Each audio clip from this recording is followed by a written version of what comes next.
ஒரு நாள் என்ன பண்ணாங்களாம், ஒரு 4 ஸ்டூடெண்ட்ஸ் அடுத்த நாள் எக்ஸாம்.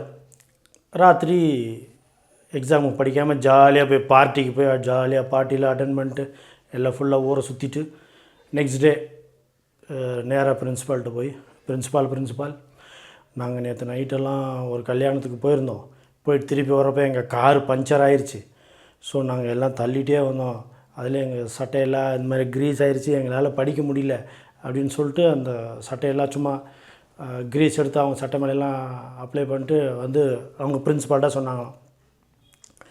பிரின்ஸிபால் சரி உங்களோட காரணங்கள் நியாயமாக இருக்கிறதுனால ஒரு 3 நாள் கழித்து உங்களுக்கு நானே எக்ஸாம் வைப்பேன், அதுக்குள்ளே நீங்கள் ரெடி பண்ணிக்காங்கன்னு சந்தோஷமாக இதுங்க. அப்பாடா நமக்கு ஒரு 3 நாள் கிடச்சிருச்சப்பா அப்படின்னு சொல்லி 3 நாளுக்குள்ளே போய் புத்தகத்தை அப்படியே கரைச்சி குடித்து எப்படியாவது பாஸ் ஆகிருந்தான்னு சொல்லிட்டு 3ஆவது நாள் கரெக்டாக எக்ஸாமுக்கு வந்தாங்களாம்.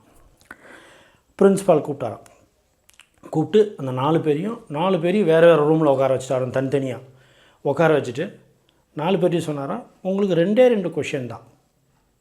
நம்பர் 1 உங்கள் காரோட நம்பர் என்ன, நம்பர் 2 எந்த டயர் பஞ்சர் ஆச்சு.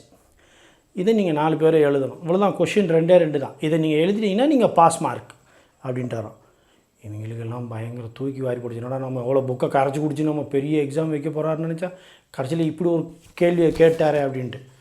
கடைசியில் எல்லாம் பார்த்தா வேறு டயர், அந்த டயர் இந்த டயர்னு தப்பாக சொல்லியிருக்காங்க. 4 பேரும் 4 டயரை சொல்லியிருக்கானுங்க.